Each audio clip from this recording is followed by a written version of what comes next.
Bonjour à vous, chers choisis de Jésus. J'espère que vous allez bien aujourd'hui. Écoutez, c'est la fête de l'Immaculée Conception. Et ce matin, quand je me suis réveillée, je me suis dit, je ne peux pas passer à côté de ça, ça n'a pas de bon sens. Et tout l'avant-midi, ça m'a trotté dans mon cœur et j'ai décidé de changer mon live aujourd'hui pour vous parler de l'Immaculée Conception. Fait que je me suis dit, je vous parlais de l'eschatologie des choisis de Jésus et j'ai décidé de le reporter un peu plus loin. De toute façon, je peux vous en parler longtemps parce qu'il en parle dans les 3 volumes. Fait que puis je vais faire le tour au complet des 3 volumes. Mais là, j'ai dit, c'est tellement beau l'Immaculée Conception que c'est là que j'ai dit, on s'en va là. On rentre dans cette histoire-là qui est magnifique, qui est dans les grandes histoires du monde, de l'humanité, dans les plus belles histoires du monde. Et que on va aller voir ça. On y va. On peut y aller. On n'a pas de personnes qui se sont joints à nous. Hein? Excusez, je regarde, c'est Nancy qui est à côté de moi. L'Immaculée Conception de la Vierge. Ça fait pas tellement d'années qu'on l'a fait, ben ça fait pas tellement d'années, quand même un peu, OK? Mais on a commencé à parler de ça même avant que ce soit un dogme dans l'Église, vous savez. Déjà, il y avait déjà des saints qui ressentaient et qui portaient ça, comme quoi que la Vierge était née au monde immaculée. Puis, je peux vous dire qu'il y avait raison de penser ça. Puis je peux vous dire aujourd'hui qu'en l'an 2021 encore, OK, on peut dire qu'on est capable de comprendre très bien pourquoi il fallait que ce soit comme ça. Hein? On sait très bien ça parce que Dieu, quand il fait quelque chose, il faut que ça soit capable d'être prouvé même jusque dans la science. Et on est capable de savoir aujourd'hui que à cause de l'ADN de Marie, il fallait qu'il soit pur. Et on est capable de comprendre que l'intervention de Dieu est arrivée, etc., etc. On sait tout faire ce chemin-là maintenant. C'est magnifique. On y va. On va aller faire un petit tour de comment ça a commencé, un peu, cette histoire-là. On dit que dans la Bible, OK, il y a eu plusieurs interventions de Dieu. Effectivement, je ne sais pas si vous avez déjà remarqué, comme quoi que à toutes les fois qu'il est arrivé des grandes histoires, le Saint Dieu a toujours intervenu.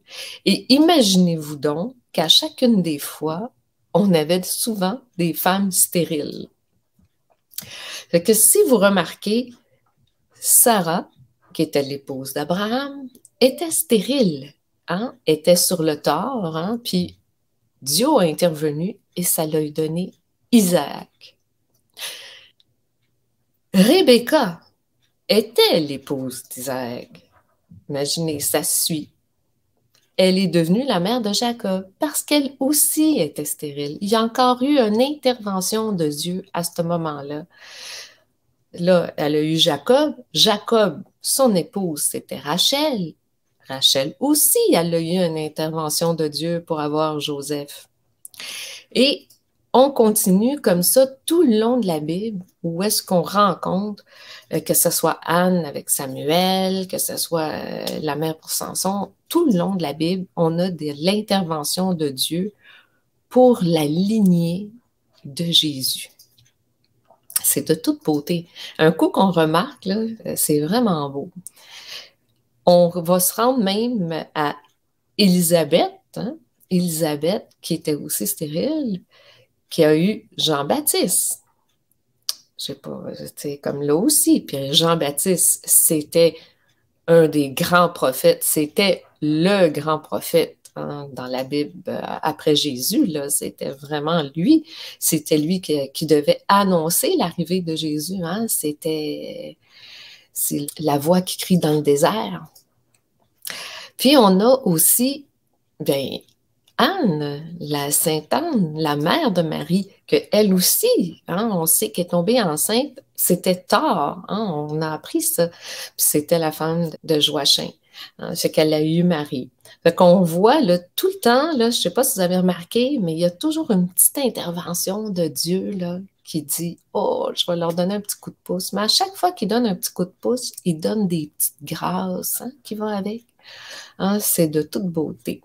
Moi, je suis émerveillée. Moi, c'est ma journée d'émerveillement aujourd'hui. Là, j'aimerais tant être capable de faire un film, puis de faire ce film-là, de l'arrivée de Marie, que ce soit comment que ça se passait au ciel ou sur la terre à ce moment-là. Là, je le porte dans mon cœur très profondément. On continue. Juste pour faire un petit survol là, de l'arrivée, Sainte Anne aussi, elle a eu un ange qui est apparu. Hein? On dit que c'est dans les écrits apocryphes qu'on les a, mais ils sont reconnus par l'Église, par exemple. Okay? Fait que, on dit qu'elle était stérile et, bon, là, je vais vous couper toute son histoire, mais que Joachim a décidé d'aller dans le désert pendant 40 jours pour aller jeûner. Ça vous dit quelque chose, ça, 40 jours? Hein? Fait que oui, il est allé 40 jours dans le désert pour aller jeûner pour être capable d'avoir un enfant avec sa femme. Et on dit qu'après 40 jours, OK, un ange apparut et leur annonça aux deux, et à elle, et à lui, comme quoi qu'il était pour avoir un enfant. Et Anne, elle a fait le vœu que de cet enfant-là, elle le consacrerait au service de Dieu. Peu importe, elle ne savait pas si c'était un garçon ou une petite fille, mais tout de suite, elle a dit qu'elle était pour le consacrer au service de Dieu. Fait que c'est joli, hein? Ça suit, hein? C'est beau l'histoire. On continue.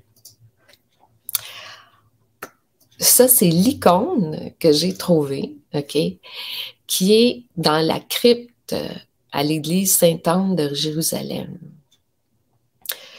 C'est l'icône qui parle quand Sainte-Anne elle a eu Marie. On voit sur cette icône-là comme quoi qu'ils sont déjà saints. Hein? Ils sont déjà porteurs de grandes, grandes grâces dans l'histoire. On continue. Je voulais juste vous la montrer parce que moi, c'est la première fois que je la vois, je ne l'avais jamais vue, cette icône-là. Cette scène-là, pour moi, cette scène-là, hein, ça fait pas longtemps qu'elle a accouché encore une fois, puis on voit les anges dans le ciel. Moi, cette scène-là, elle me parle beaucoup, beaucoup, parce que pour moi, il y a eu un silence à ce moment-là dans le ciel. On sait que dans le ciel, il y a eu beaucoup de silence. Et à ce moment-là, avant l'arrivée de Marie, tout le monde attendait de la voir hein, à son accouchement. C'était quand ils l'ont vue, ça a fait elle était le chef-d'œuvre de Dieu. Hein. C'était sa fille qui arrivait, la toute pure, hein, qui venait d'arriver. C'était une joie pour le ciel. C'est certain que tous les anges dans le ciel devaient avoir une exclamation de joie. Hein? Comme on le voit aussi avec Jésus, mais là, Jésus, là, ça devait être encore plus spectaculaire. Là. Mais avec Marie, c'était l'humilité qui arrivait. Un être tout pur, comme était Ève, hein? On l'appelle la seconde Ève, comme était Ève au départ. Hein? La toute pure. C'était elle qui portait toutes, comment je peux dire ça, toutes les promesses hein, pour l'humanité. Hein. C'est elle qui était la porteuse de ce changement-là. On continue. Moi, quand je regarde cette image-là, OK, ça ne peut pas faire autrement que dans mon cœur de penser que quelle joie pour cette mère, quelle joie pour Anne de regarder son petit enfant, sa petite fille. Je ne sais pas si elle savait à quel point elle était toute humble, toute pure. Je ne sais pas si elle pouvait savoir ça. Par contre, ça devait être une petite fille magnifique, certain. Puis, Elle était toujours accompagnée de ses anges. Elle ne savait pas, probablement pas encore, elle était trop petite.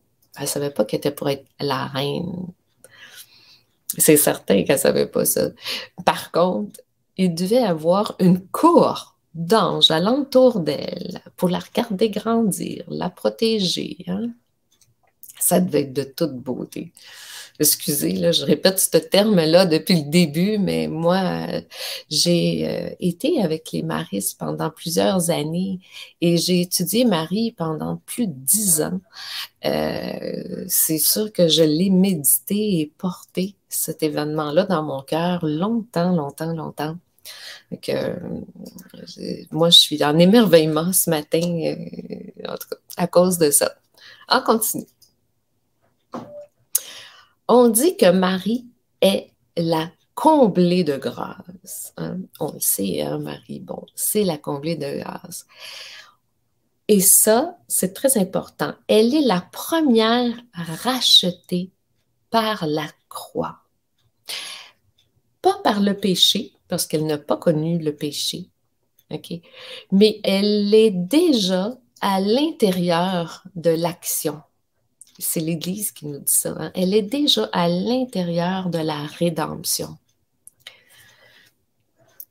Elle va la porter d'ailleurs, elle porte le Christ, fait qu'elle va déjà le porter. Mais déjà l'acte de la croix va avoir déjà un impact sur elle, parce qu'elle porte l'ensemble de la situation que nous dit l'Église. Hein? On dit que l'état de péché a été aboli en elle, l'état de péché. Qu'est-ce que ça veut dire, cet état-là? Okay? Ça veut dire que dans la vie, on a nos tentations, puis on a des tentations qui viennent de l'extérieur. Marie n'a pas la tentation intérieure. Je n'ai pas besoin d'avoir personne alentour de moi pour me sentir tentée. Elle n'en avait pas. Elle n'avait pas du tout. Parce que mes tentations viennent des péchés que je porte. Hein? Si j'ai le péché de la gourmandise, ben, je vais être tentée à vouloir manger, et etc. Si je porte le péché de, je ne sais pas moi, de l'avarice, ben, je vais être tentée à faire ça. Je n'aurai pas de moi-même. Je n'ai pas besoin de personne ni du malin qui essaie de me tenter. Juste par moi-même, je vais le faire. Elle n'avait pas ça. Pas du tout.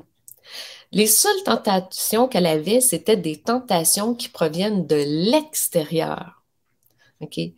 Les événements, les personnes ou peut-être les idées qui peuvent venir que des fois le malin nous présente, là, il nous met. Mais elle a toujours choisi le bon chemin. Elle savait c'était quoi le bon chemin. Elle aurait pu ne pas le prendre, hein, comme Ève. Ève était pareille comme Marie. Okay? Elle savait c'est quoi le bon chemin. Elle aurait pu ne pas le prendre. Elle a décidé de le prendre. Elle a décidé de l'essayer. Marie, jamais elle a succombé. Jamais. Elle a décidé à chaque fois de faire la volonté de Dieu. À chaque fois. C'est beau, là.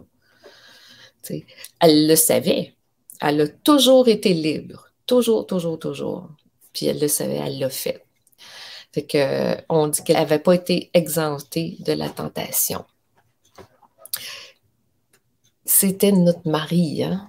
C'est notre belle Marie qui a grandi, qui a été comblée de grâce. Elle est la porteuse de toutes les grâces. Hein? Elle reçoit toutes les grâces de Dieu pour nous. Hein? C'est elle qui distribue ça, les grâces. C'est quasiment un Père Noël, ça, quand on y pense. Hein? Ben non. Mais quand même, hein, ça me fait rire un peu quand j'y pense. C'était juste cette ouverture-là que je voulais vous dire. Marie nous parle. Elle prend soin de nous.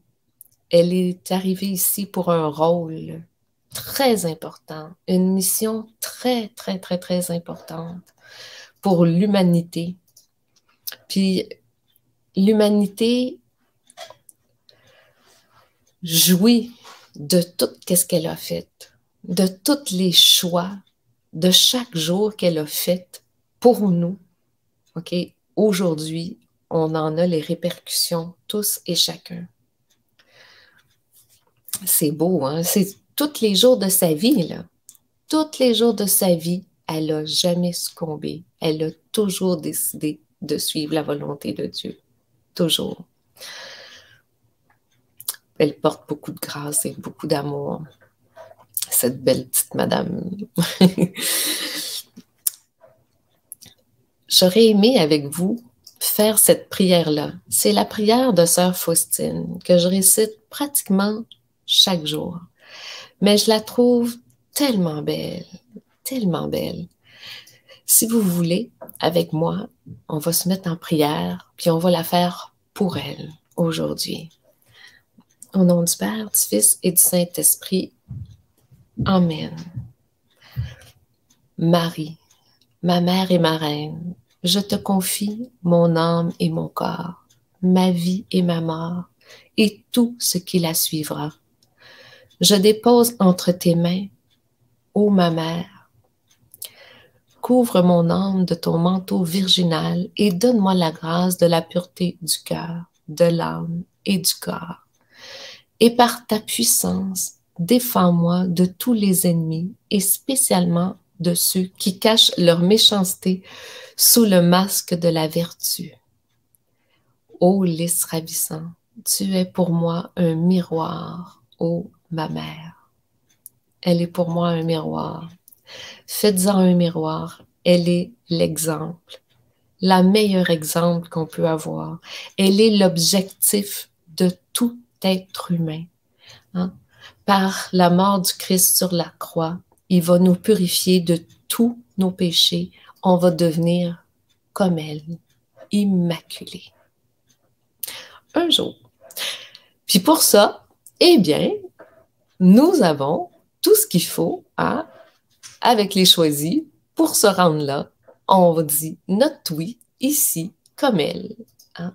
Notre oui à l'abandon. Notre oui à Dieu. Hein? Total et inconditionnel. Comme Marie. Bonne réflexion aujourd'hui. Prenez un temps là, pour aller vraiment prier Marie. Pour aller vraiment vous demander de vous aider dans votre parcours. Puis pensez à toute cette belle histoire qui s'est passée. Amen. Bonsoir Linda, quelle joie de te voir. Bonjour Lisa, oui, ça va bien, ça va bien. Moi, je vois aucun chat hein, en passant. Une suggestion, pourquoi ne pas nous parler jusqu'à Noël de Marie via le live? Ça serait super. Ben, je peux vous parler, je peux vous emmener tranquillement jusqu'à Noël. Hein? Tranquillement, je peux faire ça si vous voulez pour toute la période de Noël. C'est une belle période. Moi, c'est celle-là et Pâques, évidemment. C'est mes deux périodes. C'est certain que à Noël, pour moi, je porte une joie, vous ne pouvez pas vous imaginer. C'est le moment de l'année où est-ce que j'ai le plus de joie dans mon cœur. C'est de toute beauté. Bonsoir à tous et bonne fête à notre maman Marie, l'Immaculée Conception.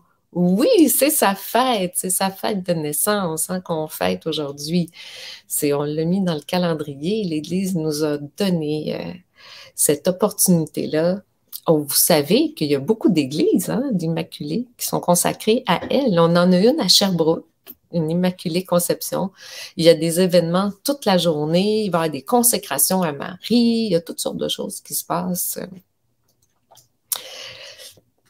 Bonne fête Immaculée Conception. Merci pour ton oui. Merci pour vos oui. Vous savez hein, que chaque fois que quelqu'un dit oui, ça l'aide les autres dans l'invisible. Savez-vous ça? Hein? On est tous reliés, puis ça l'aide l'Église. Puis l'Église, c'est que plus que moi j'avance, plus que moi je me purifie, plus que ça l'aide tout le monde. Puis plus que Marie nous aide. Hein? Elle est là pour ça, notre Marie. Elle est là. Apprends tout, apporte tout, transforme tout. Donne-moi la force et le courage de me consacrer à toi, Seigneur et Maman Marie. Merci, Jésus, pour ton amour. C'est bien, ça. Hein? Si je ne suis pas capable, on demande d'être capable. Aide-moi à être capable. Juste le fait de le désirer, juste ça, c'est suffisant pour Dieu pour agir. Tout n'est du désir, tout n'est que désir. C'est Sainte Élisabeth de la Trinité, ça. En Italie, ce férié en Italie, c'est un peu comme pour préparer Noël et on a fait ça en famille. C'est très beau. Oh! Ah, on aimerait savoir ça, nous autres aussi. Hein? Ben, on n'aurait pas pu vous en parler aujourd'hui. Mais de toute façon, nous, on est en congé de notre cœur. On se laisse porter. Moi, je me laisse porter aujourd'hui par la grâce. Là. Écoutez, je suis tellement dans la joie. Vous ne pouvez pas vous imaginer.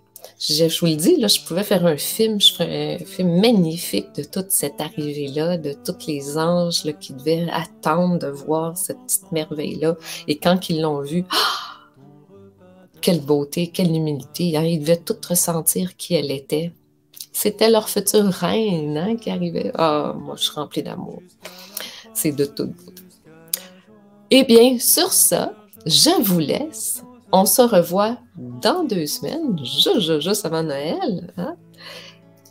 Et rappelez-vous que parce que l'amour vous aime, vous devenez l'amour. Parce que l'amour m'aime moi, je deviens l'amour. Puis parce que l'amour t'aime toi, tu deviens l'amour. À dans 2 semaines.